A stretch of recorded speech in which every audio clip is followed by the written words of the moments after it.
అందరికీ నమస్కారం. ఈ వీడియోలో త్వరలో వస్తున్న పోలిపాడ్యమికి సంబంధించిన సందేహాలన్నింటినీ గురించి కూడా తెలుసుకుందాం. అవేంటంటే పోలిపాడ్యమి ఎప్పుడు? డిసెంబర్ 13 లేక 14? అసలు పూజా విధానం ఏమిటి?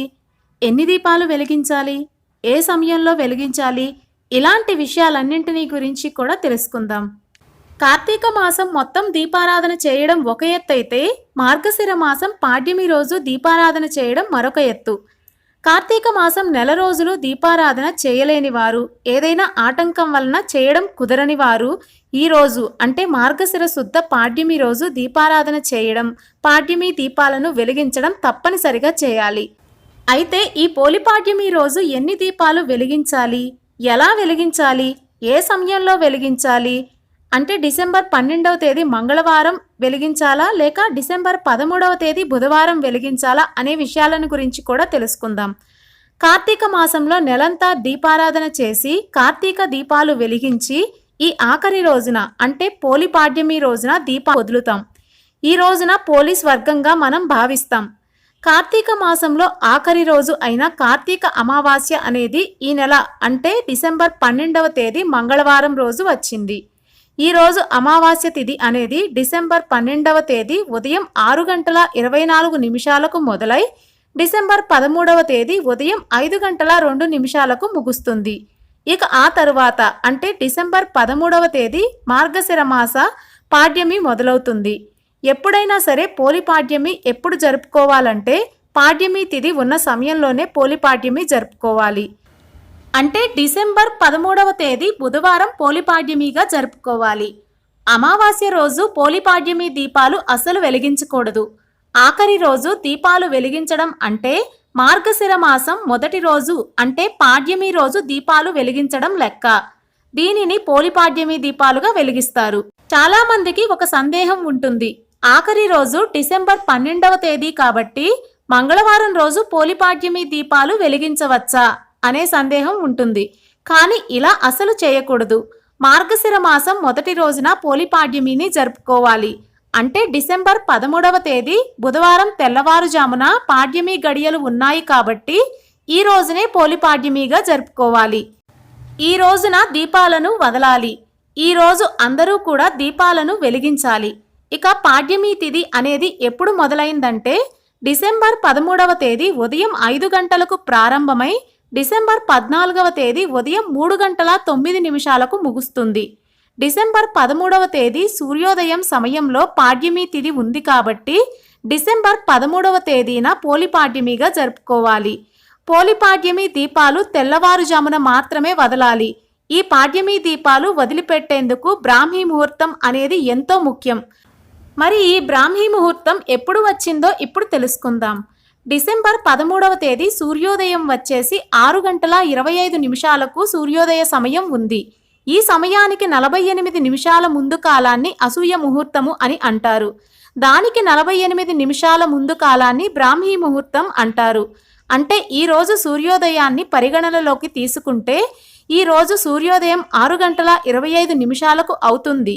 కాబట్టి బ్రాహ్మీ ముహూర్తం వచ్చేసి తెల్లవారుజామున 4:25 నుంచి 5:34 వరకు ఉండే కాలాన్ని బ్రాహ్మీ ముహూర్తం అంటారు. ఈ సమయంలో పాడ్యమి దీపాలు వెలిగించడం చాలా మంచిది. ఇక పూజను ఏ విధంగా చేసుకోవాలో ఇప్పుడు తెలుసుకుందాం. పోలిపాడ్యమి రోజు దగ్గరలో ఉన్న నదిలో లేదా చెరువులో స్నానం చేయడం మంచిది. అలా కుదరని పక్షంలో ఇంట్లో స్నానం చేసి శుభ్రమైన బట్టలు కట్టుకొని పూజ గదిని ఇంటిని శుభ్రం చేసుకోవాలి. ఆ తరువాత పూజను ప్రారంభించాలి. అందుకు పూజ చేసుకున్న ప్రదేశంలో పసుపు నీళ్లతో శుభ్రం చేసుకొని దానిపై పసుపు కుంకుమ అక్షంతలతో అలంకరణ చేసుకోవాలి. ముందుగా పసుపు గణపతిని సిద్ధం చేసుకోవాలి. తరువాత దీపారాధన చేయాలి. దీపారాధన ఎప్పుడైనా కానీ అగరబత్తితోనే వెలిగించాలి. ఇక వినాయకుడిని ఆవాహన చేసి పూజ చేసి ధూపం దీపం చూపించిన తరువాత బెల్లాన్ని నైవేద్యంగా సమర్పించి దామోదర ప్రతిమను చేసుకొని దాన్ని తమలపాకుపై పెట్టి ఆ తమలపాకును పద్మంపై పెట్టాలి. కార్తీక దామోదరుడికి ఉపచారాలు చేసి పూజించి ధూపం చూపించాలి. తరువాత దీపాన్ని కూడా చూపించాలి. తరువాత నైవేద్యంగా చలిమిడి వడపప్పు పానకం నైవేద్యంగా తప్పనిసరిగా పెట్టాలి. అదేవిధంగా అందుబాటులో ఉన్న పళ్లను నైవేద్యంగా సమర్పించాలి. నైవేద్యం సమర్పించిన తరువాత తాంబూలం కూడా సమర్పించి కర్పూర హారతిని ఇవ్వాలి. ఈ విధంగా పూజను నదీ సమీపంలో కానీ, ఇంట్లో కానీ, పూజా మందిరంలో కానీ, తులసి కోట ముందు కానీ చేయాలి. ఇక్కడ చాలామందికి కార్తీక దామోదరుడి విగ్రహం ఎలా చేయాలి అనే సందేహం కలగవచ్చు. కార్తీక దామోదరుడి విగ్రహం తయారు చేయడానికి కొంచెం మట్టిని తీసుకొని మనం పసుపు వినాయకుడిని ఎలా అయితే చేస్తామో ఆ విధంగా ముద్దగా చేసుకొనైనా మనం పూజలో పెట్టుకోవచ్చు. ఇలా పూజ పూర్తయ్యాక ఇప్పుడు అరటి డొప్పలో కానీ, అరటి పువ్వు డొప్పలో కానీ, లేక కొబ్బరి చిప్పలో కానీ ఆవు నేతితో లేక నువ్వుల నూనెతో నానపెట్టిన ఒత్తులు పెట్టి 3 కానీ, 5 కానీ, 7 కానీ లేదా 31 ఒత్తులైనా సరే వేసుకోవచ్చండి. బేసి సంఖ్యలో ఒత్తులను పెట్టి వాటిని యథావిధిగా వెలిగించాలి. బ్రాహ్మీ ముహూర్తంలో పోలిపాడ్యమి దీపాలను వెలిగించడం చాలా మంచిది. కార్తీక మాసం అంతా కార్తీక దామోదర పూజ చేయలేక ఒత్తులు వెలిగించలేని వారు ఈ చివరి రోజైనా చక్కగా 31 ఒత్తులు వెలిగించి నీటిలో వదలాలి. ఈ విధంగా చేయడం వలన నెలంతా పూజ చేసిన పుణ్యం, అదేవిధంగా దీపారాధన ఫలితం మీకు కలుగుతుంది. ప్రతిరోజు పూజ చేసుకొని దీపాలు వెలిగించిన వారు యథావిధిగా 3 కానీ, 5 కానీ, 7 కానీ, 9 కానీ, 11 కానీ బేసి సంఖ్యలో ఒత్తులు వెలిగించాలి. పిల్లల చేత ఒత్తులు వెలిగించి నీటిలో వదిలేలా చేయాలి. చివరి రోజు ఈ విధంగా దీపాలు వెలిగించి కార్తీక దామోదర, దయా దామోదర, మోక్ష దామోదర, కృత్తికా మహాలక్ష్మి అనుకుంటూ దీపాలకు పసుపు, కుంకుమ, అక్షంతలు, పువ్వులతో పూజ చేసి ధూపం చూపించి నైవేద్యంగా కొంచెం చలిమిడి, వడపప్పు కలిపి ప్రసాదాన్ని అరటి డొప్పలో పెట్టాలి. తరువాత కొబ్బరికాయతో నైవేద్యంగా సమర్పించిన తరువాత వాటిని నీటిలో వదిలిపెట్టాలి. నీటిలో వదిలిపెట్టాక నీటిని 3 సార్లు చేత్తో తోయాలి. అంటే పోలిని స్వర్గానికి పంపిస్తున్నామని నీటిలో తోయాలి. ఆ తరువాత పోలిని ఈ విధంగా ప్రార్థించాలి. అమ్మా, పసుపు కుంకుమను నువ్వు తీసుకొని మాకు సౌభాగ్యాన్ని ప్రసాదించు. అలాగే చలిమిడి వడపప్పు నువ్వు తీసుకొని మా కడుపు చల్లదనాన్ని కరుణించు తల్లి అని వేడుకోవాలి. ఎవరైనా 365 వత్తులు వెలిగించడం కుదరకపోతే ఈ రోజు అంటే మార్గశిర శుద్ధ పాడ్యమి పోలిపాడ్యమి రోజు 365 వత్తుల దీపాన్ని వెలిగించవచ్చు. ఈ విధంగా దీపాలు వెలిగించాక చక్కగా పూజ చేసిన దగ్గర కూర్చొని పోలిపాడ్యమి కథ తప్పనిసరిగా వినాలి. ఆ కథ విని అక్షింతలు తలపై వేసుకోవాలి. మీతో పాటు కుటుంబ సభ్యుల తలపై కూడా అక్షింతలు వేయాలి. కార్తీక దామోదర పూజ పూర్తయ్యాక మంత్రపుష్పం చెప్పి తరువాత ఆత్మ ప్రదక్షిణ చేసి అక్షంతలు, పువ్వులు ప్రసాదంగా స్వీకరించాలి. తరువాత అక్షంతలను నీటిలో వదులుతూ ఏతత్ఫలం కృష్ణార్పణమస్తు అంటూ వీటితో పాటు అక్షింతలు కూడా వదిలేయాలి. కథ విన్నాక తప్పనిసరిగా ప్రతి ముత్తైదువు చేయవలసిన పని ఏమిటంటే కనీసం 2 ముత్తైదువులకు పసుపు, కుంకుమ, పళ్ళు, ఒక దక్షిణ పెట్టి తాంబూలం ఇవ్వాలి. మీకు స్తోమత ఉంటే జాజి మొక్కను కూడా అందులో పెట్టవచ్చు. అదేవిధంగా ఒక సద్బ్రాహ్మణుడికి స్వయంపాకం దానం ఇవ్వాలి. కార్తీక దామోదరుడి పేరు చెప్పి స్వయంపాకం దానం. ఈ విధంగా పోలిపాడ్యమి పూజను బ్రాహ్మీ ముహూర్తంలో ముగించుకొని నీటిలో వదిలి పోలిని స్వర్గానికి పంపాలి. భక్తి శ్రద్ధలతో ఈ పూజ చేస్తే సకల శుభాలు కలుగుతాయి. విన్నంతనే సకల శుభాలను కలిగించే పోలిపాడ్యమి కథను ఇప్పుడు తెలుసుకుందాం. పూర్వకాలంలో ఆంధ్రదేశంలో పవిత్ర కృష్ణానదీ తీరంలో బాద్రా అనే గ్రామం ఉంది. ఆ గ్రామంలో నివసించే వారందరూ సంపన్నులై పాడి పంటలు, భోగభాగ్యాలతో సుఖ సంతోషాలతో ఉండేవారు. ఆ గ్రామంలో పోతడు అను పేరుగల చాకలి ఉండేవాడు. అతని భార్య మాలి. ఆమె క్రూర స్వభావం కలది. గయ్యాళి అని అందరూ పిలిచేవారు. వీరికి 4 కుమారులు ఉన్నారు. ఆ దంపతులు 4 కుమారులకి వివాహం చేశారు. మొదటి 3 కోడలు తమ అత్తగారి వలె స్వభావం కలిగినవారు. 4వ కోడలు పోలి మాత్రం ఎంతో మంచిది. భర్తను బాగా చూసుకునేది.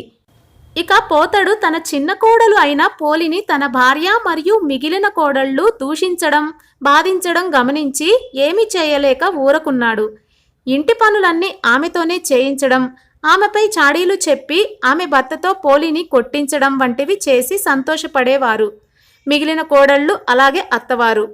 ఈ విధంగా బాధిస్తున్నా కూడా పోలి మాత్రం శాంతంగా ఉండేది. దైవభక్తితో జీవించేది. ఇలా ఉండగా కార్తీక మాసం వచ్చింది. గ్రామంలోని వారందరూ కార్తీక మాస స్నానాలు చేయడానికి కృష్ణానదికి పోతున్నారు. నదిలో స్నానం చేసి తీరమున దీపాలను వెలిగిస్తూ పూజలు చేస్తున్నారు.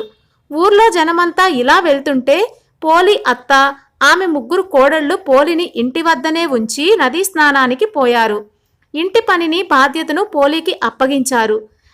నదీ స్నానానికి పోయినప్పుడు భక్తితో చేయకుండా పోలి ఇంటి దగ్గర పాలను తాగేస్తుందేమో, పెరుగు వెన్న తినేస్తుందేమో, లేదా వాటిని అమ్ముకొని సొమ్ము చేసుకుంటుందేమో అని మనసులో అనుకుంటూ పోలిని తిట్టుకుంటూ భక్తి లేక పేరుకు చేశాములే అనే భావంతో దాన్ని ఆచరిస్తున్నారు.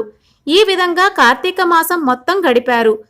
ఇక చివరగా ఉద్వాసనకు మార్గశిర శుద్ధ పాడ్యమి రోజు సందర్భంగా కృష్ణానదీ తీరానికి చేరారు.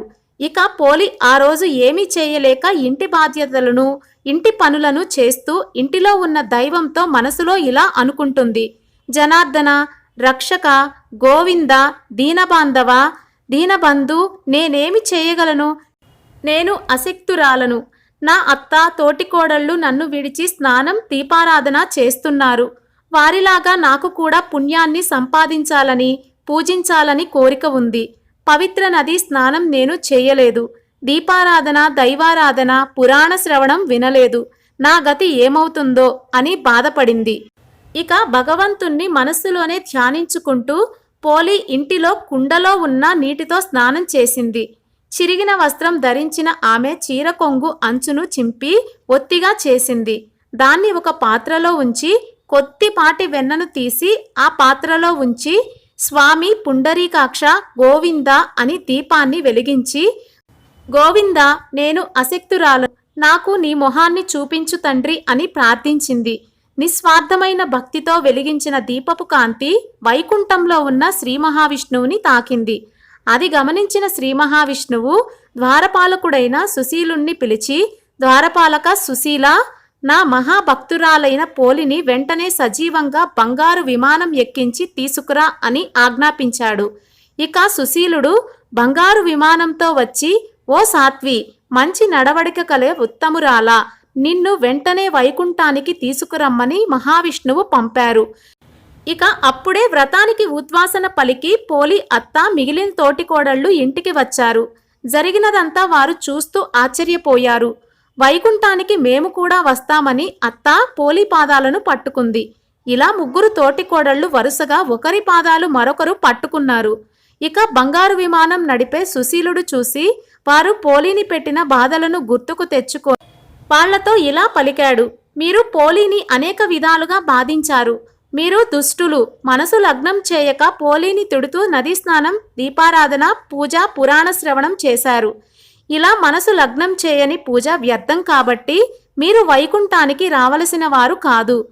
మీకు కుంభీపాక, రౌరవాది నరకాలే తగినవి అని చేతిలో ఉన్న కత్తితో అత్త చేతులు నరికాడు. అప్పుడు 3 తోటికోడళ్ళు అత్త నేల మీద పడ్డారు. ఇక సుశీలుడు మిక్కిలి ఆనందంతో పోలిని వైకుంఠానికి తీసుకుపోయాడు. ఇదే పోలి స్వర్గం కథ. ఈ కథను విన్నా, చెప్పినా, చెప్పించినా వారి జన్మ ధన్యం అవుతుంది. జన్మ జన్మల పాపాలు తొలగి కోటి జన్మల మహాపుణ్యం వస్తుంది. ఓం నమః శివాయ. ఓం నమో నారాయణాయ. అదండి పోలిపాడ్యమికి సంబంధించిన పూర్తి వివరాలు.